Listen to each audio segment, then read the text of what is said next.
Hi friends, good morning. Welcome to my channel. ಇನ್ನು ಇವತ್ತು ಬಂದು ಮಂಗಳವಾರದ ವ್ಲಾಗ್ ನಿಮ್ಮ ಹತ್ರ ಶೇರ್ ಮಾಡ್ಕೊಳ್ತಾ ಇದ್ದೀನಿ. ಇನ್ನು ಟೈಮ್ ಬಂದು 7:15 ಆಗಿತ್ತು ನೋಡಿ. 7:15 ಆದರೂ ಕೂಡ ನಮಗೆ ಎಚ್ಚರಿಕೆನೇ ಆಗಿಲ್ಲ. ಅದಕ್ಕೆ ರೀಸನ್ ಬಂದುಬಿಟ್ಟು ನಮ್ಮ ಮನೆಯವರಿಗೆ ಹುಷಾರಿರಲಿಲ್ಲ ನೈಟು. ಗೊತ್ತಿಲ್ಲ, ಇದ್ದಕ್ಕಿದ್ದಂಗೆ ಫುಲ್ಲು ಜ್ವರ ಅಂದರೆ ಸಿಕ್ಕಾಪಟ್ಟೆ ಜ್ವರ ಬಂದುಬಿಟ್ಟಿತ್ತು. ಹೇಳೋದಕ್ಕೆ ಆಗ್ತಾಯಿಲ್ಲ, ಅಷ್ಟು ಜ್ವರ. ನನಗಂತೂ ತುಂಬ ಭಯ ಅನಿಸ್ಬಿಟ್ಟಿತ್ತು. ನಿದ್ದೆನೇ ಇಲ್ಲ ನೈಟ್ ಫುಲ್ಲು ಕೂಡ. ತಣ್ಣೀರು ಬಟ್ಟೆ ಎಲ್ಲ ಹಾಕ್ಬಿಟ್ಟು ಟ್ಯಾಬ್ಲೆಟ್ಸ್ ಬೇರೆ ಇಲ್ಲ, ಮತ್ತು ಇವ್ರಿಗೂ ಹೋಗೋದಕ್ಕೆ ಆಗೋದಿಲ್ಲ, ಮತ್ತು ಆ ಕಡೆಯಿಂದ ತಂದುಕೊಡೋರು ಇಲ್ಲ. ನಿಜವಾಗ್ಲೂ ಹೆಂಗಾಗ್ಬಿಟ್ಟಿತ್ತಂದರೆ ಹೇಳ್ಕೋಬಾರ್ದು. ಅದು ಅಷ್ಟು ನನಗೆ ಫೀಲ್ ಆಗಿಬಿಟ್ಟಿತ್ತು, ಮತ್ತು ತುಂಬ ಭಯ ಕೂಡ ಅನಿಸ್ಬಿಟ್ಟಿತ್ತು. ಇದ್ದಕ್ಕಿದ್ದಂಗೆ ಸಡನ್ನಾಗಿ ಜ್ವರ ಬಂದುಬಿಟ್ರೆ ಎಷ್ಟು ಭಯ ಆಗುತ್ತಲ್ವ. ಅದು ಬಂದು ಈಗಿನ ಇದರಲ್ಲಿ ಜ್ವರ ಅಂದ್ರೇ ಭಯ ಅನಿಸುತ್ತೆ, ಅಷ್ಟು ಭಯ ಜ್ವರ ಅಂದರೆ. ಚೆನ್ನಾಗಿದ್ರು, ಗೊತ್ತಿಲ್ಲ ಅದು ಏನಕ್ಕೆ ಬಂತು ಸಡನ್ನಾಗಿ ಅಂತೇಳ್ಬಿಟ್ಟು. ಒಂದು ಕೋಲ್ಡು ಆಗಿಲ್ಲ, ಏನೂ ಇಲ್ಲ, ಚೆನ್ನಾಗಿರೋ ನಾರ್ಮಲ್ ಮನುಷ್ಯನಿಗೆ ಇದ್ದಕ್ಕಿದ್ದಂಗೆ ಜ್ವರ ಬಂದುಬಿಟ್ರೆ ಭಯ ಅನಿಸುತ್ತೆ. ಅದಕ್ಕೆ ನೈಟ್ ಫುಲ್ಲು ನಿದ್ದೆ ಇಲ್ವಲ್ವ, ಅದಕ್ಕೆ ಬೆಳಗ್ಗೆ ಸ್ವಲ್ಪ ಎದ್ದೊಳೋದು ಲೇಟ್ ಆಗಿಬಿಡ್ತು. ಎಚ್ಚರಿಕೆನೇ ಆಗಲಿಲ್ಲ ಹೇಳ್ಬೇಕಂದ್ರೆ. ಸಡನ್ನಾಗಿ ಹಕ್ಕಿಗಳು ಬಂದುಬಿಟ್ಟು ಆ ಗ್ಲಾಸ್ ಇರುತ್ತಲ್ಲ, ಕಿಟಕಿ ಗ್ಲಾಸು, ಸುಮ್ಮನೆ ಕುಕ್ಕೋದಕ್ಕೆ ಸ್ಟಾರ್ಟ್ ಮಾಡಿಬಿಟ್ಟು, ಮತ್ತು ಸೌಂಡ್ ಮಾಡ್ತಾಯಿದ್ವು, ಅಂದರೆ ಅವು ಅರಿಸ್ತಾ ಇದ್ವು. ಏನು ಈ ಥರ ಸೌಂಡು ಅಂತೇಳ್ಬಿಟ್ಟು ಸೀದಾ ಕೇಳಿಸುತ್ತೆ. ಜೋರಾಗಿ ಅಂದರೆ ಫುಲ್ಲು ಜೋರಾಗೆ ಸೌಂಡ್ ಮಾಡ್ತಾ ಇರ್ತವೆ ಅವು. ಅವಾಗವಾಗ ಬರ್ತಾ ಇರ್ತವೆ, ಆದರೆ ಇತ್ತೀಚೆಗೆ ಬಂದಿರಲಿಲ್ಲ. ಗೊತ್ತಿಲ್ಲ, ಸಡನ್ನಾಗೆ ಬಂದುಬಿಟ್ಟು ನಮ್ಮನ್ನ ಎಬ್ಬರಿಸಿದ್ವು. ಮಲ್ಕೊಂಡಿರೋದನ್ನ ಎಬ್ಬರಿಸಿದ್ದು ಇವು ಹಕ್ಕಿಗಳೇ ಇವತ್ತು ನಾವು. ಇಲ್ಲಾಂದರೆ ಇನ್ನೂ ಎಷ್ಟೊತ್ತು ಮಲ್ಕೊತಿದ್ದೋ ಗೊತ್ತಿಲ್ಲ. ಎಚ್ಚರಿಕೆನೇ ಆಗ್ತಾ ಇರಲಿಲ್ಲ, ಅಷ್ಟು ನಿದ್ದೆ ಬಂದುಬಿಟ್ಟಿತ್ತು. ಚೆನ್ನಾಗಿ ಮಲ್ಕೊಂಡ್ಬಿಟ್ಟಿದ್ವಿ. ನಮ್ಮ ಮನೆಯವರು ಕೂಡ ಅಷ್ಟೇ, ಸುಸ್ತಾಗಿಬಿಟ್ಟಿದ್ದು, ಎದ್ದೇಳೋದಕ್ಕೆ ಆಗ್ತಾ ಇರಲಿಲ್ಲ ಅವ್ರಿಗೆ. ಹಾಗಾಗಿ ಇನ್ನು ಈ ಹಕ್ಕಿಗಳು ಬಂದು ಸೌಂಡ್ ಮಾಡ್ತಾಯಿದ್ವಾ. ಇನ್ನು ಹಂಗೆ ಎಚ್ಚರಿಕೆ ಆಯಿತು, ನೋಡ್ತಾಯಿದ್ದೀವಿ, ಟೈಮ್ ಆಗಿಬಿಟ್ಟಿದೆ. ಮತ್ತು ಹಾಗೆ ಸ್ವಲ್ಪ ದಿಢೀರ್ ಎದ್ಬಿಟ್ಟು, ಇನ್ನು ಗುಂಡ ಕೂಡ ಎದ್ದಿರಲಿಲ್ಲ, ಅವನು ಕೂಡ ಚೆನ್ನಾಗಿ ಮಲ್ಕೊಂಡ್ಬಿಟ್ಟಿದ್ದ. ಇನ್ನು ಹಕ್ಕಿಗಳ ಸೌಂಡಿಗೆ ಅವನು ಕೂಡ ಎಚ್ಚರಿಕೆ ಆಗಿಬಿಡ್ತು. ಎದ್ದ ತಕ್ಷಣವೇ ನೋಡ್ತಾ ಇದ್ದ, ಕಿಟಕಿನೇ ನೋಡಿದ್ದಾನೆ ಫಸ್ಟ್, ಏನು ಈ ಥರ ಸೌಂಡ್ ಬರ್ತಾಯಿದೆ ಅಂತ ಹೇಳಿ. ಇನ್ನು ನಮ್ಮ ಮನೆಯವರು ತೋರಿಸ್ತಾ ಇದ್ದಾರೆ, ತೋರಿಸ್ತೀನಿ ಬಾ ನೋಡು ಹಕ್ಕಿಗಳು ಎಷ್ಟು ಚೆನ್ನಾಗಿ ಆಡ್ತಾಯಿದೆ ಅಂತೇಳ್ಬಿಟ್ಟು. ಚಿಕ್ಕ ಮರಿಗಳು, ದೊಡ್ಡವು ಕೂಡ ಅಲ್ಲ, ಒಂದು ಸ್ವಲ್ಪ ಮೀಡಿಯಮ್ ಆಗಿದ್ದಾವೆ. ಈ ಕಡೆ ಕಿಟಕಿ ಮತ್ತು ಈ ಕಡೆ ಕಿಟಕಿ, 2 ಕಿಟಕಿನೂ ಇದ್ದಾವೆ. ಆ ಕಿಟಕಿಯಲ್ಲಿ ಕೂಡ ಸುಮ್ಮನೆ ಕುಕ್ಕೋದು, ಗ್ಲಾಸ್ ಸೌಂಡ್ ಮಾಡ್ದಂಗೆ ಮಾಡ್ತಾಯಿರ್ತವೆ. ಇದು ಮೂತಿ ಇರುತ್ತಲ್ವ, ಕೊಕ್ಕರೆ ಸಖತ್ತು ಶಾರ್ಪ್ ಇರುತ್ತೆ ಅದು. ಆ ಕಡೆ ಸೈಡು ಕಿಟಕಿ ಎಲ್ಲ ಗ್ಲಾಸ್ ಕೂಡ ಒಂಥರ ಸೀಳ್ಬಿಟ್ಟಿದೆ, ಅಂದರೆ ಒಂದು ಸ್ವಲ್ಪ ಬಿರುಕು ಅಷ್ಟು ಶಾರ್ಪ್ ಇರ್ತವೆ ಅವು ಕೊಕ್ಕರೆಗಳು. ಅದಕ್ಕಾಗಿ ನಾವು ಸ್ವಲ್ಪ ಭಯ. ಅದಕ್ಕೆ ಸ್ವಲ್ಪ ಹೊತ್ತು ನೋಡಿಬಿಟ್ಟು ಆಮೇಲೆ ಅವನ್ನ ಆ ಕಡೆ ಕಳಿಸ್ಬಿಡ್ತೀವಿ, ಇಟ್ಕೊಳ್ಳೋದಿಲ್ಲ, ಸುಮ್ಮನೆ ಇದಾಗುತ್ತೆ ಅಂತ ಹೇಳಿ. ಇನ್ನು ಬಂದ್ವಿ, ಸ್ವಲ್ಪ ಟೈಮ್ ಆಗಿಬಿಟ್ಟಿದೆ ಅಂತ ಹೇಳ್ಬಿಟ್ಟು ಇನ್ನು ಎದ್ಬಿಟ್ಟು, ಇನ್ನು ಅವೆಲ್ಲ ಮಡ್ಚಾಕಿ ಕಸ ಗುಡಿಸ್ಬಿಟ್ಟು, ಇನ್ನು ಬಾಕ್ಸ್ ಎಲ್ಲ ತೊಳೆದು ಸ್ವಲ್ಪ ಫ್ರೆಶ್ ಅಪ್ ಆಗಿ, ಇನ್ನು ನಮ್ಮ ಮನೆಯವ್ರು ಬೇಗ ಹೋಗ್ಬಿಟ್ಟು ಅಲ್ಲಿ ಹಸುಗಳಿಗೆಲ್ಲ ಸ್ವಲ್ಪ ಹಾಲಿಗೆಲ್ಲ ಬಿಟ್ಟು, ಮತ್ತು ನಾಯಿ ಮರಿ ಇದೆ ಅಲ್ವ, ಅದಕ್ಕೆ ಸ್ವಲ್ಪ ಹಾಲು ಹಾಕಿ ಒಟ್ಟು ಕೆಲಸ ಎಲ್ಲ ಮುಗಿಸ್ಕೊಂಡು ಮನೆ ಹತ್ರ ಬಂದ್ವಿ. ಇನ್ನು ಬಂದ ತಕ್ಷಣವೇ ನಮ್ಮ ಅತ್ತೆ ಬೀಡಿ ಎಲ್ಲ ಮಿಲಾಯಿಸ್ತಾಯಿದ್ರು. ಇನ್ನು ಬೆಳಗ್ಗೆನೇ ಕುಂದಿರ್ಸ್ಕೊಬಿಟ್ರು, ಓದ್ಕೊ ಬಾ ಅಂತ ಹೇಳಿ. ಇನ್ನು ಹೇಳ್ಕೊಡ್ತಾ ಇದ್ದಾರೆ. ನಾನು ವ್ಲಾಗಲ್ಲಿ ಹೇಳಿದ್ದು ನನ್ನ ಮಗನ ಬಗ್ಗೆ ಹೇಳಬೇಕು ಅಂತ ಹೇಳಿ. ಗೊತ್ತಿಲ್ಲ ಇನ್ನು ಲೆಫ್ಟ್ ಹ್ಯಾಂಡ್ ರೈಟ್ ಹ್ಯಾಂಡ್ ಅಂತಲೇ ಅರ್ಥ ಆಗ್ತಾಯಿಲ್ಲ. ನಮ್ಮ ಅತ್ತೆ ಬಲಗೈಯಲ್ಲಿ ಚಾಪಿಸ್ ಕೊಟ್ಬಿಟ್ಟು ಅಕ್ಷರ ತಿದ್ದಿಸಿದ್ರೆ ಅವನು ಎಡಗೈಗೆ ತೊಗೊತಾ ಇದ್ದಾನೆ. ಮತ್ತು ನಾವು ಇತ್ತೀಚೆಗೆ ಅವನು ಯಾವಾಗಲೂ ಊಟ ಮಾಡಲ್ಲ, ನಾವೇ ಊಟ ಮಾಡಿಸ್ತಿರ್ತೀವಲ್ವ, ಗೊತ್ತಿಲ್ಲ. ಇನ್ನು ಊಟ ಹಾಕ್ಕೊಟ್ರೆ ಎಡಗೈಯಲ್ಲೇ ಊಟ ಮಾಡೋಕ್ಕೆ ಸ್ಟಾರ್ಟ್ ಮಾಡ್ತಾ ಇದ್ದಾನೆ. ಅದಕ್ಕೆ ನನಗೆ ಒಂಥರ ಅನ್ನಿಸ್ತಾ ಇದೆ, ಇವ್ನು ಲೆಫ್ಟ್ ಹ್ಯಾಂಡ್ ರೈಟ್ ಹ್ಯಾಂಡ್ ಅಂತೇಳ್ಬಿಟ್ಟು. ಲೆಫ್ಟ್ ಹ್ಯಾಂಡ್ ಆದರೆ ಸ್ವಲ್ಪ ಕಷ್ಟ, ರೈಟ್ ಹ್ಯಾಂಡ್ ಆದ್ರೇ ಚೆನ್ನಾಗೆ. ಬರಿಬೇಕಾದ್ರೆ ಅವ್ರು ಹೆಂಗೋ ಬರೀತಾರೆ ಗ್ರಿಪ್ ಇಟ್ಕೊಂಡು, ಬಟ್ ನಮಗೆ ಕಲಿಸ್ಬೇಕಾದ್ರೆ ಸ್ವಲ್ಪ ಕಷ್ಟ ಅನಿಸುತ್ತೆ. ಅದು ಉಲ್ಟಾ ಅಕ್ಷರ ಬರೆಸ್ಬೇಕಾಗುತ್ತಲ್ಲ, ಅದಕ್ಕೋಸ್ಕರ. ನಮ್ಮ ಅತ್ತೆ ಅಂತೂ 2 ದಿನದಿಂದ ಸಖತ್ತು ಪ್ರಾಕ್ಟೀಸ್ ಮಾಡಿಸ್ತಾನೇ ಇದ್ದಾರೆ. ಏನಾದರೂ ಮಾಡಿ ಇವನಿಗೆ ಇದು ಬಲಗೈಯಲ್ಲಿ ಬರೆಯೋ ಥರ ಮಾಡೋಣ ಅಂತ ಹೇಳಿ. ಬಲಗೈಲಿ ಇಟ್ಕೊತಾನೆ, ಸಡನ್ನಾಗಿ ಎಡಗೈಗೆ ಶಿಫ್ಟ್ ಮಾಡ್ಕೊಂಡ್ಬಿಡ್ತಾನೆ. ಆ ಥರ ಇದೆ ನನ್ನ ಮಗನದು ಇದು. ಅದಕ್ಕಾಗಿ ಇನ್ನು ನೋಡಬೇಕು, ಸ್ವಲ್ಪ ಚೆನ್ನಾಗಿ ಪ್ರಾಕ್ಟೀಸ್ ಮಾಡಿಸ್ಬೇಕು ಅಂತ ಹೇಳಿ, ಆದಷ್ಟು ಬಲಗೈಯಲ್ಲೇ ಬರೀಲಿ ಅಂತ. ಇನ್ನು 10 ಗಂಟೆ ಆಯಿತು ಟೈಮು. ಇನ್ನು ಅಂಗನವಾಡಿಗೆ ಕರ್ಕೊಂಡು ಹೋಗೋಣ ಅಂತೇಳ್ಬಿಟ್ಟು, ಇವತ್ತು ಏನಾದರೂ ಆಗಲಿ ನೀನು ಬಿಟ್ಟು ಬರ್ತೀನಿ ಅಂತ ಹೇಳ್ಬಿಟ್ಟು ನಮ್ಮ ಅತ್ತೆ ಕರ್ಕೊಂಡು ಹೋಗ್ತಾ ಇದ್ದಾರೆ. ಧನು ಚೆನ್ನಾಗೇ ಹೋಗ್ತಾನೆ, ಅವನೇನು ಏನಿಲ್ಲ, ಯಾವಾಗಲೂ ಹೋಗ್ತಾ ಇರ್ತಾನಲ್ವ. ಇವನು ಮಾತ್ರ ಅಭ್ಯಾಸ ಮಾಡಿಸೋಣ ಅಂತ ನೋಡ್ತಾ ಇದ್ದೀವಿ. ಸಖತ್ತು ಅಳು ಏನು, ನಾನು ಎಲ್ಲಿಗೋ ಹೋಗ್ತಾಯಿದ್ದೀನಿ, ಊರೇ ಬಿಟ್ಟು ಹೋಗ್ತಾಯಿದ್ದೀನಿ ಅನ್ನೋ ರೇಂಜಿಗೆ ಅಳ್ತಾ ಇದ್ದ. ನಮ್ಮ ಅತ್ತೆ ಅಂತೂ ಅದಕ್ಕೆಲ್ಲ ಕೇರೇ ಮಾಡಲ್ಲ. ಹತ್ರ ಸ್ವಲ್ಪ ತಳ್ತೀಯ, ಇಲ್ಲಿದ್ದರೂ ಅಳ್ತೀಯ, ಅಲ್ಲಿದ್ದರೂ ಅಳ್ತೀಯ, ಫಸ್ಟ್ ನೀನು ಅಂಗನವಾಡಿಗೆ ಹೋಗಂತ ಹೇಳಿಬಿಟ್ಟು ಅವ್ರು ನನಗೆ ಪ್ರಿಪೇರ್ ಮಾಡ್ತಾ ಇದ್ದಾರೆ. ಅದು ಸದ್ಯ ನನಗೆ ಒಂದು ಖುಷಿ. ಇನ್ನು ಪವಿತ್ರ ಇರಲಿಲ್ಲ ಫ್ರೆಂಡ್ಸ್. ಇನ್ನು ಬೆಳಿಗ್ಗೆನೇ ಅವಳು ಇನ್ನು ಸ್ವಲ್ಪ ಇತ್ತು ರಾಗಿ ಕಡ್ಡಿ ಕೊಯ್ಯೋದು. ಇನ್ನು ರಾಗಿ ಕಡ್ಡಿ ಕೊಯ್ಯೋಣ ಅಂತ ಹೇಳಿಬಿಟ್ಟು ಇನ್ನು ಹೋಗಿದ್ಲು. ಇದು ಇಷ್ಟೊತ್ತಿಗೆ ಮುಗಿಸ್ಬೇಕಿತ್ತು, ಮುಗಿಸೋದಕ್ಕೆ ಆಗಲಿಲ್ಲ. ಅದಕ್ಕೆ 2 ದಿನದಿಂದ ಹೋಗ್ತಾ ಇದ್ದಾಳೆ. ನಿನ್ನೆ ಹೋಗಿದ್ಲು ಮತ್ತು ಇವತ್ತು ಕೂಡ ಹೋಗಿದ್ದಾಳೆ. ಇವತ್ತಿನ ಮುಗಿಯುತ್ತೆ ಸಂಜೆ ಅಷ್ಟೊತ್ತಿಗೆ ಅಂತ ಹೇಳಿ ಇನ್ನು ಹೋಗಿದ್ದಾಳೆ. ಇನ್ನು ಮನೆ ಕೆಲಸ ಎಲ್ಲ ಇವತ್ತು ನಾನೇ ಮಾಡ್ಕೊತಾ ಇದ್ದೀನಿ. ಇನ್ನು ಬೆಳಗ್ಗೆನೇ ಅಡುಗೆ ಎಲ್ಲ ಅನ್ನ ಸಾಂಬಾರು ಮಾಡಿಟ್ಟು ಹೋಗಿದ್ವಿ. ಇನ್ನು ನಾನು ಬರೋಷ್ಟೊತ್ತಿಗೆ ನಾವು ಬರೋದು ಸ್ವಲ್ಪ ಲೇಟ್ ಆಯ್ತಲ್ಲ, ಅತ್ತೆ ಕೂಡ ಮುದ್ದೆ ಮಾಡಿದ್ರು ಬರೋಷ್ಟೊತ್ತಿಗೆ. ಇನ್ನು ಮಕ್ಕಳಿಗೆಲ್ಲ ಊಟ ಮಾಡಿಸಿ ಸ್ನಾನ ಮಾಡಿಸಿ ಇನ್ನು ಯೋಷಿತನೂ ಅಷ್ಟೇ, ಯೋಷಿತನ ನೋಡಿಕೊಂಡು ಮತ್ತು ಅತ್ತೆ ಬೇಡಿ ಕೆಲಸ ಸ್ಟಾರ್ಟ್ ಮಾಡ್ತಾಯಿದ್ರು. ಇನ್ನು ಮಾವ ಕೂಡ ಇದ್ದರು. ಇನ್ನು ಮಂಜಣ್ಣ ಮತ್ತು ನಮ್ಮ ಪವಿತ್ರ ಅವರಿಬ್ಬರು ಇರಲಿಲ್ಲ. ಇನ್ನು ನಮ್ಮ ಮನೆಯವ್ರು ಬಂದುಬಿಟ್ಟು ಇನ್ನು ತೋಟಕ್ಕೆ ಹೋಗಿದ್ರು. ಇನ್ನು ಎಲ್ಲ ಪಾತ್ರೆ ಎಲ್ಲ ಇದ್ದು ಸ್ವಲ್ಪ ಪಾತ್ರೆ ಎಲ್ಲ ತೊಳೆದ್ಬಿಟ್ಟು ಎಲ್ಲ ಕ್ಲೀನಾಗಿ ಸ್ಟ್ಯಾಂಡಿಗೆಲ್ಲ ಜೋಡಿಸಿ ಇವಾಗೆಲ್ಲ ನೀಟಾಗಿ ಕಸ ಗುಡಿಸ್ತಾಯಿದ್ದೀನಿ. ಎಷ್ಟು ಸರಿ ಕಸ ಗುಡಿಸಿದ್ರು ಕೂಡ ಅಷ್ಟೇ, ಇದು ಫುಲ್ ಸಗಣಿ ನೆಲ ಅಲ್ವಾ, ಧೂಳು ಅಂತಲೂ ಸ್ವಲ್ಪ ಸಖತ್ತು ಧೂಳು ಅನ್ನಿಸ್ತಾನೆ ಇರುತ್ತೆ. ಹಾಗಾಗಿ ಅವಾಗ ನೀಟಾಗಿ ಗುಡಿಸ್ಕೋಬೇಕು. ಇನ್ನು ಹಾಗೆ ಕಮೆಂಟ್ಸ್ ಮಾಡಿದ್ರಿ, ಕಮೆಂಟ್ಸ್ ನೋಡ್ತಿದ್ರೆ ಖುಷಿ ಆಗ್ತಾಯಿದೆ. Thank you so much. ಅತ್ತೆ ಮನೆ ವ್ಲಾಗು ಚೆನ್ನಾಗಿ ಬರ್ತಾಯಿದೆ, ನಮಗೆ ನೋಡೋದಕ್ಕೆ ಇಷ್ಟ ಅಂತೇಳಿ ಕಮೆಂಟ್ ಮಾಡಿದ್ರು ಸಿಸ್ಟರ್. ಆ ಕಮೆಂಟ್ಸ್ಗೆ ಲೈಕ್ಸ್ ಕೂಡ ಬಂದಿದ್ವು. ಹಾಗಾಗಿ ಹೌದು, ಇಲ್ಲಿದ್ದರೆ ಪ್ರತಿಯೊಂದು ಕೂಡ ಚೆನ್ನಾಗಿರುತ್ತೆ. ಹಳ್ಳಿ ವಾತಾವರಣ ನೋಡೋದಕ್ಕೂ ಚೆನ್ನಾಗಿದೆ. ಮತ್ತು ಇಲ್ಲಿಂದ ತೋಟದಿಂದ ಮನೆಗೆ, ಮನೆಯಿಂದ ತೋಟಕ್ಕೆ ಕೂಡ ಹೋಗ್ತಾ ಇರ್ತೀನಿ, ಬರ್ತಾ ಇರ್ತೀನಿ. ಒಟ್ಟು ಏನೇ ಹೇಳಿ ನಮ್ಮ ಈ ಊರಿನ ವೆದರು ಎಲ್ಲ ಸ್ವಲ್ಪ ಚೆನ್ನಾಗಿದೆ. ಮತ್ತು ನಾವಿರೋ ಲೈಫ್ ಸ್ಟೈಲ್ ಚೆನ್ನಾಗಿದೆ. ನಂಗೆ ನಾವಿರೋ ಲೈಫ್ ಸ್ಟೈಲ್ ಅಂತೂ ತುಂಬ ಇಷ್ಟ. ಪರವಾಗಿಲ್ಲ, ಇರೋದ್ರಲ್ಲೇ ಸಿಂಪಲಾಗಿದ್ದರೂ ಕೂಡ ನಾವು ಚೆನ್ನಾಗಿದ್ದೀವಿ. ಹಾಗಾಗಿ ಈ ಲೈಫ್ ಸ್ಟೈಲು ನಿಮಗೆ ಇಷ್ಟ ಆಗುತ್ತೆ. ಮತ್ತು ಅಲ್ಲಿ ಏನಂದರೆ ಅಮ್ಮರೂರಲ್ಲಿ ಇನ್ನು ಎಲ್ಲೂ ಕೂಡ ಹೋಗೋದಿಲ್ಲ, ಇದ್ದರೆ ಬರೀ ಮನೆಯಲ್ಲೇ ಇರಬೇಕು. ಇನ್ನು ಚಿಕ್ಕಮ್ಮ ನಾನು ಇದರಲ್ಲೇ ವ್ಲಾಗಲ್ಲೇ ಇಬ್ಬರೇ ನೋಡ್ತಾ ಇರ್ತೀರ. ಮತ್ತು ಏನು ಕೂಡ ಅಲ್ಲಿ ತೋರಿಸೋಂಥ ಪ್ಲೇಸ್ ಆಗಲಿ ಏನಿಲ್ಲ. ಈ ಏರಿಯಾದಲ್ಲಿ ಇದೀವೋ ಆ ಏರಿಯಾ ಮಾತ್ರ ತೋರಿಸ್ಬೇಕು. ಇನ್ನು ಚಿಕ್ಕಮ್ಮರ ಮನೆ ಕಟ್ಟಿಸ್ತಾ ಇದ್ದಾರೆ, ಆ ಮನೆ ಅಷ್ಟೇ. ಅದು ಬಿಟ್ಟರೆ ಇನ್ನೆಲ್ಲೂ ಕೂಡ ನಾನು ಹೋಗಲ್ಲ, ಬರೋದಿಲ್ಲ. ಇಲ್ಲ ಎಲ್ಲಾದರೂ ಹೋದರೂ ಬಂದರು ಬಿಡು, ಹೋಗ್ತೀನಿ ಬರ್ತಿರ್ತೀನಿ ಅಂತ ಎಲ್ಲ ಶೇರ್ ಮಾಡ್ಕೋಬೋದು. ಬಟ್ ಇಲ್ಲಿ ಎಲ್ಲೂ ಕೂಡ ಹೋಗದೆ ಇದ್ದರೂ ಕೂಡ ಇನ್ನು ಮನೆಗೆ ಹೋಗ್ತೀನಿ, ಇಲ್ಲ ತೋಟಕ್ಕೆ ಬರ್ತೀನಿ. ಅದು ಸ್ವಲ್ಪ ಚೆನ್ನಾಗಿದೆ. ಮತ್ತು ಮನೇಲಿ ನಾವು ಇರೋ ಲೈಫ್ ಸ್ಟೈಲು ಕೂಡ ನಿಮಗೆಲ್ಲ ಇಷ್ಟ ಆಗ್ತಾಯಿದೆ. ನಮ್ಮ ಅತ್ತೆ ಆಗಲಿ, ಮಾವ ಆಗಲಿ, ನಮ್ಮ ಪವಿತ್ರ ಆಗಲಿ, ಎಕ್ಸ್ಪೆಷಲಿ ನಮ್ಮ ಪವಿತ್ರನ ತುಂಬ ಇಷ್ಟಪಡ್ತಾ ಇದ್ದೀರಾ. ಅದ್ರ ಪವಿತ್ರ ಬಗ್ಗೆ ಕೂಡ ಕಮೆಂಟ್ಸ್ ಬಂದಿತ್ತು ಮೊನ್ನೆ. ತುಂಬ ಚೆನ್ನಾಗಿ ಕೆಲಸ ಮಾಡ್ತಾಳೆ, ನಮಗೆ ನಾನು ಪವಿತ್ರ ಫ್ಯಾನ್ ಅಂತ ಕೂಡ ಹೇಳಿಬಿಟ್ಟಿದ್ದೀನ. Thank you. ಏನು ಗೊತ್ತಾ, ನಿಜ ಚೆನ್ನಾಗೇ ಕೆಲಸ ಮಾಡ್ತಾಳೆ, ಮನೆ ಕೆಲಸ ಎಲ್ಲ ಮಾಡ್ತಾಳೆ, ಮಕ್ಕಳು ನೋಡ್ಕೊತಾಳೆ. ಮತ್ತು ಹೊರಗಿನ ಏನಾದರೂ ಕೆಲಸ ಇದ್ದರೆ ಹೊರಗಿನ ಕೆಲಸಕ್ಕೂ ಹೋಗ್ತಿರ್ತಾಳೆ, ಬರ್ತಿರ್ತಾಳೆ. ಒಟ್ಟು ಒಂದು ಸಂಸಾರನ ಯಾವ ಥರ ನಿಭಾಯಿಸ್ಬೇಕು ಎಲ್ಲ ಕೂಡ ನೋಡ್ಕೊತಾಳೆ. ಇನ್ನು ಅತ್ತೆ ಮಾವ ಬಂದರೆ ಅತ್ತೆನೂ ಕೆಲಸ ಮಾಡ್ತಾರೆ, ಮಾವನೂ ಸಖತ್ತು ಕೆಲಸ ಮಾಡ್ತಾರೆ. ಅವರು ಕೂಡ ನಮಗೆ ಕೈಲಾಗೋಷ್ಟು ದಿನ ನಾವು ಕೆಲಸ ಮಾಡ್ತೀವಿ.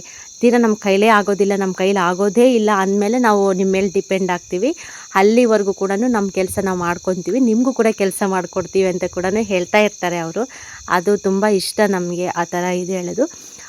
ಚೆನ್ನಾಗಿರುವಾಗಲೇ ನಾನು ಕೆಲಸ ಮಾಡಲ್ಲ, ನನ್ನ ಕೈಲಿ ಆಗಲ್ಲ ಅಂತ ಹೇಳಲ್ಲ. ಅವ್ರಿಗೆ ಹೇಳ್ಬೇಕಂದ್ರೆ ಆರೋಗ್ಯ ಸರಿ ಇಲ್ಲ. ನಮ್ಮ ಮಾವನಿಗೂ ರೀಸೆಂಟಾಗಿ ಆಪ್ರೇಷನ್ ಆಯಿತು, ನಮ್ಮ ಅತ್ತೆಗೂ ಮುಂಚೆಯಿಂದನೂ ಅವ್ರಿಗೆ ಹೆಲ್ತ್ ಪ್ರಾಬ್ಲಮ್ ಇದೆ. ಆದರೂ ಕೂಡ ನೀವು ಮಾಡಬೇಡಿ ಅಂದರೂ ಕೂಡ ಅವರು ಕೇಳೋದಿಲ್ಲ, ಎಲ್ಲ ಕೂಡ ಮಾಡ್ತಾನೇ ಇರ್ತಾರೆ. ಹಾಗಾಗಿ ಎಷ್ಟೋ ಫ್ಯಾಮಿಲಿಯಲ್ಲಿ ನಾನು ನಮ್ಮೂರಲ್ಲೇ ಆಗಲಿ ಪಕ್ಕದೂರಲ್ಲಾಗಿ ಎಷ್ಟೋ ಫ್ಯಾಮಿಲಿ, ನನ್ನ ಫ್ರೆಂಡ್ಸ್ ಆಗಲಿ ಎಲ್ಲರೂ ಕೇಳ್ತಾ ಇರ್ತೀವಿ, ನೋಡ್ತಾ ಇರ್ತೀವಿ ಕಣ್ಣಾರೆ. ಚೆನ್ನಾಗಿರ್ತಾರೆ, ಗಟ್ಟಿ ಮುಟ್ಟೆ ಇರ್ತಾರೆ ಅತ್ತೆ ಆಗಲಿ ಮಾವ ಆಗಲಿ. ಬಟ್ ಒಂದು ಕೆಲಸನೂ ಮಾಡಲ್ಲ ಫ್ರೆಂಡ್ಸ್. ಅವರು ಎಷ್ಟು ಇದು ಮಾಡ್ತಿರ್ತಾರೆ ಗೊತ್ತಾ. ಎಕ್ಸಾಂಪಲ್ ಹೇಳಬೇಕಂದ್ರೆ ಲವ್ ಮ್ಯಾರೇಜ್ ಆಗಿರೋರು ಫ್ಯಾಮಿಲಿ ಅಂತೂ ಸಖತ್ತು ಟಾರ್ಚರು. ಮನೇಲಿ ಏನೇ ಆಗಲಿ ಒಪ್ಪಿಸಿ ಆಗೋದು ಒಂಥರ ಇರುತ್ತೆ. ಲವ್ ಮ್ಯಾರೇಜ್ ಮಾಡ್ಕೊಬಂದಿರೋ ಫ್ಯಾಮಿಲಿಯಲ್ಲಿ ಒಂಥರ ಇರುತ್ತೆ ಲೈಫ್ ಅನ್ನೋದು. ಎಷ್ಟೋ ಹೆಣ್ಮಕ್ಳಿಗೆ ಇದು ನಾನು ನೋಡಿದ್ದೀನಿ ಕಣ್ಣಾರೆ, ಡೈಲಿ ಕೂಡ ನೋಡ್ತಾ ಇದ್ದೀನಿ. ಒಂದು ಸ್ವಲ್ಪ ಬೇಜಾರಾಗ್ತಾಯಿದೆ ನನಗೆ, ಬೇಜಾರಾಗುತ್ತೆ ನಮಗೆ. ಏನೇ ಆಗಲಿ, ಎಷ್ಟೇ ಲವ್ ಮ್ಯಾರೇಜ್ ಆಗ್ತೀವಿ, ಅರೇಂಜ್ ಮ್ಯಾರೇಜ್ ಆಗ್ತೀವಿ ಅಂದರೂ ಕೂಡ ಸೊಸೆ ಅಂದರೆ ನೋಡೋ ಟೈಪ್ ನೋಡಬೇಕು. ಕೊನೆ ಕಾಲದಲ್ಲಿ ಯಾರಿಗೂ ಯಾರೂ ಆಗೋಲ್ಲ, ಆಗೋದೇ ಮಗ ಸೊಸೆ. ಅವರು ಅದು ಬಿಟ್ಟರೆ ಇನ್ನು ಹೆಣ್ಮಕ್ಳ ಹತ್ರ ಹೋಗ್ತೀವಿ ಅಂತಂದರೆ ಹೆಣ್ಮಕ್ಳಿಗೂ ಸಂಸಾರ, ಗಂಡೆ, ಅತ್ತೆ ಮಾವ ಅನ್ನೋರು ಕೂಡ ಇರ್ತಾರೆ. ಬಟ್ ಲಾಸ್ಟಲ್ಲಿ ನೋಡ್ಕೋಬೇಕಾಗಿರೋರು ಮಗ ಸೊಸೆ. ಅದು ಕೆಲವರು ಮರ್ತೋಗ್ಬಿಡ್ತಾರೆ ಹೇಳಬೇಕಂತಂದರೆ. ಹಾಗಾಗಿ ಆ ಥರ ಮದುವೆ ಮಾಡ್ಕೊಬಂದಿರೋರಿಗೆ ಎಷ್ಟು ನರ್ಕ ತೋರಿಸ್ತಿರ್ತಾರೆ ಗೊತ್ತು. ಗಟ್ಟಿ ಇರ್ತಾರೆ, ಆದರೂ ಕೂಡ ಒಂದು ಕೆಲಸ ಮಾಡಲ್ಲ. ಮಾಡ್ಕೊಳ್ಳಿ ಬಿಡು, ಮಕ್ಕಳು ನೋಡ್ಕೊಳ್ಳೋದ್ರೆ ಸ್ವಲ್ಪ ಹೊತ್ತು ನೋಡ್ಕೊತಾರೆ, ಆಮೇಲೆ ಹಂಗೆ ಬಿಟ್ಬಿಡ್ತಾರೆ. ಈ ಕಡೆ ಮಕ್ಕಳು ನೋಡಿಕೊಂಡು, ಈ ಕಡೆ ಮನೆ ಕೆಲಸ ಮಾಡಿಕೊಂಡು, ಈ ಕಡೆ ಅವ್ರ ಟೈಮ್ ಸರಿಯಾಗಿ ಅಡುಗೆ ಮಾಡಿ ಮತ್ತು ಬೇರೆ ಕೆಲಸಕ್ಕೆ ಹೋಗ್ತಾ ಇರ್ತಾರೆ. ನಿಜ ಅಂಥವ್ರು ನೋಡಿಬಿಟ್ರೆ ನಮ್ಮದೇನು ಲೆಕ್ಕನೇ ಇಲ್ಲ. ಅಯ್ಯೋ, ಅವ್ರು ಅಷ್ಟು ಮಾಡ್ತಾರೆ, ನಾವು ಇಷ್ಟು ಮಾಡೋದಕ್ಕೆ ನಾವು ಯಾಕೆ ಈ ಥರ ಒದ್ದಾಡ್ತಿದ್ವಿ, ನಮಗೆಲ್ಲ ಸಪೋರ್ಟ್ ಇದೆಯಲ್ವಾ ಅನ್ನೋ ಮೈಂಡ್ ಸೆಟ್ ಬಂದುಬಿಡುತ್ತೆ. ನಿಜವಾಗ್ಲೂ ಕೆಲವು ಹೆಣ್ಮಕ್ಳು ತುಂಬ ಕಷ್ಟಪಡ್ತಾ ಇದ್ದಾರೆ, ನಾನು ನೋಡ್ತಾ ಇದ್ದೀನಿ. ಆ ಥರ ಇರುತ್ತೆ ಫ್ಯಾಮಿಲಿಯಲ್ಲಿ. ಬಟ್ ನಮ್ಮ ಅತ್ತೆ ಮಾವ ಇದು ನೋಡಿಕೊಂಡ್ರೆ ನಿಜ ಅವ್ರಿಗೆ ಹುಷಾರೇ ಇಲ್ಲ ಪಾಪ, ಆದರೂ ಕೂಡ ಎಲ್ಲ ಮಾಡ್ಕೊತಾ ಇರ್ತಾರೆ. ನಮ್ಮ ಹೇಳ್ತಾ ಇರ್ತೀವಿ ಮಾಡಬೇಡಿ ಅಂದರೂ ಕೂಡ ಕೇಳೋದಿಲ್ಲ. ನಾನು ಎಷ್ಟು ಸತಿ ನಮ್ಮ ಅತ್ತೆಗಾಗಲಿ ಹಿಂಗೆ ಪಾತ್ರೆ ಎಲ್ಲ ಇರ್ತಾ, ಬಿಡು ನಾನು ತೊಳ್ಕೊಬರ್ತೀನಿ ಅಂದರೂ ಕೂಡ ಬಿಡಮ್ಮ ನಾನು ತೊಳಿತೀನಿ ಅಂತ ತೊಳ್ಕೊಂಡು ಬರ್ತಾನೆ ಇರ್ತಾರೆ. ಇಲ್ಲ ಯಾರಿಗಾದ್ರೂ ಮನೇಲಿ ಹುಷಾರಿಲ್ಲ ಅಂತಂದರೂ ಕೂಡ ಸ್ವಲ್ಪ ಚೆನ್ನಾಗಿ ಕೇರ್ ಮಾಡ್ತಾರೆ. ಅದು ಸ್ವಲ್ಪ ಇಷ್ಟ ನಮಗೆ. ಏನಾದರೂ ನಾನ್ ವೆಜ್ ಮಾಡಲಿ ಮನೆಯಲ್ಲಿ ಎಲ್ರಿಗೂ ಕೂಡ ಸಮವಾಗಿ ನಾನ್ ವೆಜ್ ಊಟನ ಬಡಿಸ್ತಾ ಇರ್ತಾರೆ ನಮ್ಮತ್ತೆ. ಎಲ್ರಿಗೂ ಇರೋ ಅದರಲ್ಲೇ ಆಗಲಿ ಅಷ್ಟು ಇಷ್ಟ ಅಂತ ಅಷ್ಟು 2 ಪೀಸ್ ಬರಲಿ 3 ಪೀಸ್ ಬರಲಿ ಅದು ಸಮವಾಗಿ ಹಂಚ್ತಾ ಇರ್ತಾರೆ. ಒಬ್ರಿಗೂ ಭೇದ ಭಾವ ಅಂತೂ ಮಾಡೋದಿಲ್ಲ ಊಟದ ವಿಷಯದಲ್ಲಾಗಲಿ ಏನೇ ಆಗಲಿ. ಕೆಲವೊಂದರಲ್ಲಿ ಆಗುತ್ತೆ, ನಾನು ಫುಲ್ಲು ಆಗೋದೇ ಇಲ್ಲ ಅಂತ ಹೇಳ್ತಾ ಇಲ್ಲ. ಬಟ್ ಅದೆಲ್ಲ ಕಂಪೇರ್ ಮಾಡಿದ್ರೆ ಅದೇನು ಇದಿಲ್ಲ, ಅವ್ರವ್ರ ಇಷ್ಟ, ಅವ್ರವ್ರ ಮನಸ್ಥಿತಿ. ಬಟ್ ನಮ್ಮನ್ನು ಚೆನ್ನಾಗಿ ಮಾತಾಡ್ತಾರೆ, ನಮ್ಮನ್ನು ಚೆನ್ನಾಗಿ ನೋಡ್ಕೊತಾರೆ, ಅಷ್ಟೇ ಸಾಕು. ಇನ್ನು ಬೇರೆ ಏನು ಬೇಕು ಹೇಳಿ. ಅವರಿಷ್ಟು ಸಪೋರ್ಟಿವ್ ಆಗಿದ್ದಾರೆ ಅಂದರೆ ನಮ್ಗೆ ಇನ್ನೇನು ಬೇಡ. ಬಡತನ ಆಗಲಿ ನಾವು ತುಂಬ ಖುಷಿಯಾಗಿದ್ದೀವಿ, ಅದೇ ನಮಗೆ ಒಂದು ಇದು. ಹಾಗಾಗಿ ನಿಮಗೆ ಈ ಲೈಫ್ ಸ್ಟೈಲು ತುಂಬ ಇಷ್ಟ ಅನಿಸುತ್ತೆ. ಕಮೆಂಟ್ಸ್ ಕೂಡ ಮಾಡ್ತಾ ಇರ್ತೀರಾ ಅತ್ತೆ ಮಾವಿನ ಬಗ್ಗೆ ಮಾತಾಡಿದಾಗ, ನಮ್ಮ ಮನೇಲಿ ಹಂಗೆ ಹಿಂಗೆ ಅಂತೇಳ್ಬಿಟ್ಟು. ಹೌದು, ನಿಜ ತುಂಬ ಕಷ್ಟನೇ. ಕೆಲವ್ರ ಮನೇಲೆಲ್ಲ ಕೂಡ ತುಂಬ ಕಷ್ಟಪಡ್ತಾ ಇದ್ದಾರೆ. ಸ್ಟಾರ್ಟಿಂಗ್ ನನಗೂ ಕೂಡ ಹಂಗೆ ಅನಿಸಿತ್ತು, ನಾನು ಏನು ಇವಾಗ ಚೆನ್ನಾಗಿದ್ದೀನಿ, ನಾನು ಇದೇ ಥರನೇ ಇದ್ದೀನಿ ಅಂತ ಅಲ್ಲ. ಫಸ್ಟೇ ಸ್ಟಾರ್ಟಿಂಗ್ ಮದುವೆ ಆದಾಗ ಕೂಡ ನಾನು ಕೂಡ ಇವೆಲ್ಲ ಅನುಭವಿಸ್ತಿದ್ದೀನಿ. ಬಟ್ ಅಷ್ಟೊಂದು ಟಾರ್ಚರ್ ಇಲ್ಲ ಫ್ರೆಂಡ್ಸು. ಪಾಪ ಸುಮ್ಮನೆ ಸುಳ್ಳು ಹೇಳ್ಬಾರ್ದು. ಆ ಥರ ದೇವ್ರು ಮೆಚ್ಚೋದಿಲ್ಲ. ನಾನೇನಾದರೂ ಸೇರಿಸ್ಕೊಂಡು ಹೇಳ್ತೀನಿ ಅಂದರೆ ದೇವ್ರು ಮೆಚ್ಚೋಲ್ಲ. ಇರಲಿ, ಸ್ಟಾರ್ಟಿಂಗ್ ಹಂಗೆಲ್ಲ ಇರುತ್ತೆ. ನಾನು ಹಿಂಗೆ ಇರುತ್ತೇನೋ, ಇದೇ ಥರ ಕಷ್ಟ ಇರುತ್ತೇನೋ ಅಂತ ನಾನು ಅಂದ್ಕೊಂಡಿದ್ದೆ. ಬಟ್ ಅದು ಯಾವುದೂ ಇಲ್ಲ, ಸ್ವಲ್ಪ ದಿನ ಅಷ್ಟೇ. ಯಾರೇ ಆಗಲಿ ಸಡನ್ನಾಗಿ ಮದುವೆ ಮಾಡ್ಕೊಂಡು ಬಂದಮೇಲೆ ಎಲ್ರಿಗೂ ಕೂಡ ಶಾಕಿಂಗು. ಮತ್ತು ನನ್ನ ವಿಚಾರಕ್ಕೆ ಬಂದರೆ ಅವರು ಒಪ್ಕೊಂಡಿರೋದೇ ಗ್ರೇಟ್ ಅಂತ ಅನ್ಕೋಬೋದು. ಇನ್ನು ನಮ್ಮ ಮನೆಯವ್ರ ವಿಚಾರಕ್ಕೆ ಬಂದ್ರಂತ ಅವ್ರು ನಾನು ಇನ್ನೂ ಗ್ರೇಟು. ನಮ್ಮ ಮನೆಯವ್ರು ಗ್ರೇಟು ಏನೋ ಗೊತ್ತಿಲ್ಲ, ನಾನಂತೂ ತುಂಬ ಗ್ರೇಟು, ನಾನಂತೂ ತುಂಬ ಅದೃಷ್ಟವಂತೆ. ನಮ್ಮ ಮನೆಯವ್ರಿಗಂತೂ ನನಗೆ ಏನಂತಲೇ ಅರ್ಥ ಆಗ್ತಿಲ್ಲ. ಅವ್ರನ್ನ ಕೇಳೋದಕ್ಕೂ ಕೂಡ ನನಗೆ ಇದಾಗ್ತಾಯಿಲ್ಲ. ಕೇಳಿದರೆ ಅಯ್ಯೋ ಅವ್ರಿಗಿಂತ ನೀನು ಕಮ್ಮಿ ಇಲ್ಲ, ಅವ್ರಿಗಿಂತ ನೀನು ಯಾವುದ್ರಲ್ಲಿ ಕಮ್ಮಿ ಇಲ್ಲಲ್ಲ, ಎಲ್ಲ ಮಾಡ್ತೀಯ, ಚೆನ್ನಾಗಿದೆಯಾ, ಎಲ್ಲ ನಿಭಾಯಿಸ್ಕೊಂಡು ಹೋಗ್ತೀಯ, ನೀನು ಯಾಕೆ ಹಂಗೆ ಅನ್ಕೊತೀಯ ಅಂತ ನನಗೆ ಎಷ್ಟೋ ಸತಿ ಬೈತಾ ಇರ್ತಾರೆ ಒಂದೊಂದು ಸರಿ. ಹಾಗಾಗಿ ನಾನಂತೂ ತುಂಬ ಲಕ್ಕಿನೇ ಅಂತಲೇ ಹೇಳ್ಬೋದು. ಇನ್ನು ಇದು ಬಂದುಬಿಟ್ಟು ವ್ಲಾಗಿಗೆ ಬರೋಣ. ವ್ಲಾಗಲ್ಲಿ ಬಂದರೆ ಇನ್ನು ಸಂಜೆ ಆಯಿತು. ಇನ್ನು ಮಾವನಿಗೆ ಟೀ, ಅತ್ತೆಗೆ ಫಸ್ಟು ಡಿಕಾಕ್ಷನ್ ಮಾಡ್ತೀನಿ. ಅದರೆಲ್ಲ ಒಂದು ಲೋಟ ಅತ್ತೆಗೆ ಸೋಸ್ಬಿಟ್ಟು ಇನ್ನು ನನಗೂ ಮಾಮನಿಗೂ ಹಾಲು ಪೌಡರ್ ಹಾಕ್ಬಿಟ್ಟು ಇನ್ನು ಟೀ ಕುಡಿತೀವಿ. ಇನ್ನು ಯೋಷಿತ ಕೂಡ ಮಲ್ಕೊಂಡ್ಬಿಟ್ಟು ಆಗಲೇ ಆಟ ಆಡೋಕ್ಕೆ ಸ್ಟಾರ್ಟ್ ಮಾಡಿದ್ಲು. ಇನ್ನು ಸ್ವಲ್ಪ ಇವೇನೆ, ಇದು ಹೆಸ್ರು ಬಂದುಬಿಟ್ಟು ತೂಬ್ರೆಲೆ ಅಂತಾರೆ. ಈ ಎಲೆಯಿಂದನೇ ಬೀಡಿಸುತ್ತದು. ಇವು ಬಂದುಬಿಟ್ಟು ಮಾರ್ಚಿಗೆ ಬರುತ್ತೆ. ಈ ಎಲೆ ಮಾರ್ಚಲ್ಲಿ ಸಿಗುತ್ತೆ ಎಲೆ. ಎಲ್ಲ ಕೂಡ ದೂರ ಹೋಗಿ ಅದನ್ನೆಲ್ಲ ಕಿತ್ಕೊಂಡ್ಬಂದ್ಬಿಟ್ಟು ಈ ಥರ ಎಲ್ಲ ಕಟ್ಬಿಟ್ಟು ಬಿಸಿಲಲ್ಲಿ ಒಣಗಿಸ್ಬೇಕು. ಸ್ವಲ್ಪ ಚೆನ್ನಾಗಿ ಬಿಸಿಲಲ್ಲಿ ಒಣಗಿಸಿ ಚೆನ್ನಾಗಿ ಎತ್ತಿಟ್ರೆ ವರ್ಷಾನುಗಟ್ಲೆ ಅವು ಖಾಲಿ ಆಗೋವರೆಗೂ ಸುತ್ಕೋಬೋದು. ಒಟ್ಟಿಗೆ ಸಿಗೋದು ವರ್ಷಕ್ಕೆ ಒಂದೇ ಸರಿನೇ, ಮತ್ತು ಸೆಂಟ್ರಲ್ಲಿ ಎಲ್ಲೂ ಕೂಡ ಸಿಗೋದಿಲ್ಲ. ಮಾರ್ಚ್ ಏಪ್ರಿಲ್ ತಿಂಗಳಲ್ಲಿ ಮಾತ್ರ ಈ ಎಲೆ ಸಿಗುತ್ತೆ. ಅವಾಗ ಸಿಕ್ಕ ತಕ್ಷಣವೇ ನಾವೆಲ್ಲ ಕೂಡ ಎಷ್ಟಾಗುತ್ತೋ ಅಷ್ಟು ನಮ್ಮ ಕೈಲೆಲ್ಲ ಕೂಡಾಕೋಬೇಕು. ತುಂಬ ದೂರ ಹೋಗ್ಬೇಕು ಫ್ರೆಂಡ್ಸ್. ಇದು ನಿಜವಾಗ್ಲೂ ಈ ಕಡೆ ಎಲ್ಲ ಗುಡ್ಡ ಬೆಟ್ಟ ಇದ್ದಾವಲ್ವ, ಆ ಕಡೆ ಸೆಂಟ್ರಲ್ಲೆಲ್ಲ ಹೋಗಬೇಕು. ಅಲ್ಲಿ ಹೋದರೆ ಮಾತ್ರ ಸಿಗುತ್ತೆ, ಇಲ್ಲಾಂದರೆ ಎಲ್ಲೂ ಕೂಡ ಸಿಗೋಲ್ಲ. ನಾನು ನೆಕ್ಸ್ಟು ಮಾರ್ಚ್ ಏಪ್ರಿಲ್ ಏನಾದರೂ ಇಲ್ಲಿ ವ್ಲಾಗ್ಸ್ ಮಾಡಿದ್ರೆ ನಿಮ್ಗೆ ತೋರಿಸ್ತೀನಿ ಎಲೆ ಯಾವ ಥರ ಇರುತ್ತೆ ಅಂತೇಳ್ಬಿಟ್ಟು. ಆ ಎಲೆ ತೊಗೊಂಬಂದು ಸ್ವಲ್ಪ ಚೆನ್ನಾಗಿ ಒಣಗಿಸ್ಬಿಟ್ಟು ಪ್ರೊಸೀಸ್ ಇರುತ್ತೆ, ಅದೆಲ್ಲ ಮುಗಿದ್ಮೇಲೆ ಆಮೇಲೆ ಬೀಡಿ ಸುತ್ತೋದಕ್ಕೆ ಸ್ಟಾರ್ಟ್ ಮಾಡ್ತಾರೆ. ಇಲ್ಲಿ ನೋಡ್ಬೋದು ಎಷ್ಟು ಚೆನ್ನಾಗಿ ಮುದ್ದಾಗಿ ಮಲ್ಕೊಂಡ್ಬಿಟ್ಟಿದ್ದೇವೆ ಪಟ್ಲಿ ಮರಿ. ಇನ್ನು ಚೆನ್ನಾಗಿ ನಿದ್ದೆ ಮಾಡ್ತಾಯಿದ್ವು. ಇದು ಬಂದುಬಿಟ್ಟು ಸಂಜೆ ಫ್ರೆಂಡ್ಸ್. ಇನ್ನು ಅಡುಗೆ ಕೆಲಸ ಎಲ್ಲ ಆಯಿತು. ಇನ್ನು ಪವಿತ್ರ ಅವ್ರು ಯಾರು ಬಂದಿರಲಿಲ್ಲ. ಇನ್ನು ನಾನು ನಮ್ಮ ಅತ್ತೆ ದ್ಯಾಮಜ್ಜಿ ದೇವಸ್ಥಾನ ಅಂತ ಇದೆ, ದ್ಯಾಮಲಾಂಬ ದೇವಸ್ಥಾನ ಅಂತೇಳ್ಬಿಟ್ಟು ಇನ್ನು ಮಕ್ಕಳನ್ನ ಕರ್ಕೊಂಡು ಸುಮ್ಮನೆ ಒಂದು ಸುತ್ತ ಹಾಕೊಂಬರೋಣ ಅಂತ ಹೋದ್ವಿ. ಇಲ್ಲಿ ಬಂದುಬಿಟ್ಟು ಮೆಣಸಿನ್ಕಾಯಿ ಹಸ್ರುಗಾಯಿ ಆರಿಸ್ತಾ ಇದ್ದಾರೆ. ಮುಂಚೆ ಹಸ್ರುಗಾಯಿ ಎಲ್ಲ ಕಿತ್ಕೊಂಡ್ಬಂದ್ಬಿಟ್ಟು ಎಲ್ಲ ಒಂದು ಹತ್ರ ಹಾಕ್ಬಿಟ್ಟು ಡಿವೈಡ್ ಮಾಡ್ತಾಯಿದ್ದಾರೆ. ಅದರಲ್ಲಿ ಹಣ್ಣುಗಾಯಿ ಮತ್ತು ಇದಿರುತ್ತಲ್ವ, ಹಣ್ಣಿಗಾಯಿ ಏನೇನು ಇರ್ತಾವೆಲ್ಲ ಡಿವೈಡ್ ಮಾಡ್ತಾ ಇರ್ತಾರೆ. ಮತ್ತು ಹಂಗೆ ಚೀಲಕ್ಕೆ ತುಂಬಿಟ್ಟು ಮಾರ್ಕೆಟ್ಗೆ ಹಾಕ್ತಾರೆ ಅಂತ ಹೇಳಿ. ಮುಂಚೆ KG ಲೆಕ್ಕ ಬಿಡಿಸ್ತಾಯಿದ್ರು, ಇವಾಗ ಕೂಲಿ ಅಂತೆ. ಅದನ್ನೇ ಕೇಳ್ತಾ ಇದ್ದ ಆಂಟರೆಲ್ಲ ಇದ್ದಾರೆ, ಕಮಲಾ ಆಂಟಿ, ಲಕ್ಷ್ಮಿ ಆಂಟಿ, ಇನ್ನೊಬ್ಬ ಲಕ್ಷ್ಮಿ ಆಂಟಿ ಇದ್ದಾರೆ, ಅವರೆಲ್ಲ ಕೂಡ ಇದ್ದಾರೆ.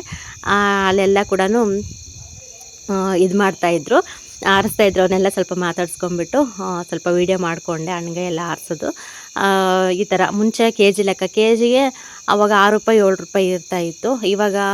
ಇವಾಗಂತೂ ತುಂಬ ಸ್ವಲ್ಪ ಜಾಸ್ತಿ ಆಗಿದೆ, 10 ರೂಪಾಯಿ 11 ರೂಪಾಯಿ ಒಂದು KGಗೆ ಕೊಡ್ತಾ ಇದ್ದಾರಂತೆ. ಆ ಥರ ಇವಾಗ ಇದು ಬಂದುಬಿಟ್ಟು ಇವರು ಕೂಲಿ ಲೆಕ್ಕ ಬಿಡಿಸಿದ್ದಾರೆ. ಮುಂಚೆ ಅಂತೂ ಸಖತ್ತು ಬೆಳೆಯೋರು ಈ ಕಡೆ ಸೈಡು, ಇವಾಗೆಲ್ಲ ಫುಲ್ಲು ಕಮ್ಮಿ ಆಗಿಬಿಟ್ಟಿದ್ದಾರೆ. ಕೂಲಿ ಕೆಲಸನೇ ಸಿಗೋದಿಲ್ಲ ಈ ಊರಲ್ಲಿ ಹೆಣ್ಮಕ್ಳಿಗೆ ಹೇಳ್ಬೇಕಂದ್ರೆ. ಆ ಪಕ್ಕದೂರಿಗೆಲ್ಲ ಹೋಗ್ತಾ ಇರ್ತಾರೆ ಕೆಲಸಕ್ಕೆ. ಸ್ವಲ್ಪ ಬಡವ್ರ ಜೀವನ ಸ್ವಲ್ಪ ಕಷ್ಟ ಇಲ್ಲಿ, ಯಾಕೆಂದರೆ ಅವ್ರ ಮನೆಯಲ್ಲಿ ಎಷ್ಟು ಬೇಕಷ್ಟು ಬೆಳ್ಕೊತಾರೆ, ಜಾಸ್ತಿ ಕೂಡ ಬೆಳೆಯಲ್ಲ. ತೀರಾ ಈ ಊರಲ್ಲಿ ಕೂಲರೇ ಸಿಗೋದಿಲ್ಲ ಅಂದರೆ ಪಕ್ಕದೂರಲ್ಲಿ ಫುಲ್ಲು ಒಂದೊಂದು ಬ್ಯಾಚ್ ಇರುತ್ತಲ್ಲ, ಬ್ಯಾಚ್ ಲೆಕ್ಕ ಕರ್ಕೊಬಂದು ಮಾಡಿಸ್ಕೊಂಡ್ಬಿಡ್ತಾರೆ. ಇನ್ನು ಸಂಜೆ ಆಗಿತ್ತಲ್ವ, ಈ ಬಸ್ ಮತ್ತೆ ವಾಪಸ್ ಬಂದು ನೋಡಿ ನಮ್ಮ ಊರಿಗೆ ಅದೃಷ್ಟಕ್ಕೆ ಒಂದೇ ಒಂದು ಬಸ್ ಬಿಟ್ಟಿದ್ದಾರೆ. ಒಂದು 2 ತಿಂಗಳಾಯಿತು ಅನ್ಸುತ್ತೆ, 2 ತಿಂಗಳು 3 ತಿಂಗಳು ಆಗಿರ್ಬೋದು ಬಸ್ ಬಿಟ್ಬಿಟ್ಟು. ಬೆಳಗ್ಗೆ ಒಂದು ಟ್ರಿಪ್ ಬರುತ್ತೆ ಮತ್ತು ಸಂಜೆ ಇಷ್ಟೊತ್ತಲ್ಲಿ ಒಂದು ಟ್ರಿಪ್ ಬರುತ್ತೆ. ಅದೃಷ್ಟ ಅಂದರೆ ಫುಲ್ ಅದೃಷ್ಟ. ಈ ಬಸ್ ಬಿಟ್ಟರೆ ಯಾವ ಬಸ್ಸು ಕೂಡ ಇಲ್ಲ ನಮಗೆ. ಏನಾದರೂ ಎಮರ್ಜೆನ್ಸಿ ಅಂದರೂ ಕೂಡ ಯಾರವನ ಗಾಡಿ ಇಸ್ಕೊಂಡು ಹೋಗಬೇಕಾಗುತ್ತೆ, ಬರಬೇಕಾಗುತ್ತೆ. ಅದು ಬಿಟ್ಟರೆ ಬಸ್ಸಿನ ವ್ಯವಸ್ಥೆನೂ ಇಲ್ಲ, ಆಟೋಗಳು ಇಲ್ಲ, ಎಂಥದ್ದು ಇಲ್ಲ. ಅದು ಸ್ವಲ್ಪ ನಮಗೆ ಇದು. ಆದರೂ ಕೂಡ ಕೆಲವರು ಹೋಗ್ತಾ ಇರ್ತಾರೆ ಗಾಡಿ ಇರೋರು, ಕೆಲವರೆಲ್ಲ ಗಾಡಿ ಇಲ್ಲದೆ ಇರೋರು ಇನ್ನು ಬಸ್ಸಿಗೆ ಹೋಗ್ತಾರೆ, ಇಲ್ಲ ಆಟೋ ಹತ್ಕೊಂಡು ಹೋಗ್ತಾ ಇರ್ತಾರೆ ಪಕ್ಕದೂರ್ಗೆ ಹೋಗ್ಬಿಟ್ಟು. ಆ ಥರ ಇದೆ ದ್ಯಾಮಜ್ಜಿ ದೇವಸ್ಥಾನ. ಇಲ್ಲಿ ನೋಡ್ತಾ ಇರ್ಬೋದು, ಮರ ಕೂಡ ಇಷ್ಟು ದೊಡ್ಡದಾಗಿದೆ, ಬೇವಿನ ಮರ ಇದೆ. ಇನ್ನು ಸ್ವಲ್ಪ ಮೇಲ್ಗಡೆ ಎಲ್ಲ ಕಟ್ಟಿಸ್ತಾ ಇದ್ದಾರೆ, ನೋಡ್ತಾ ಇರ್ಬೋದು. ಓಕೆ ಫ್ರೆಂಡ್ಸ್, ಸಿಗೋಣ ನೆಕ್ಸ್ಟ್ ವೀಡಿಯೋದಲ್ಲಿ.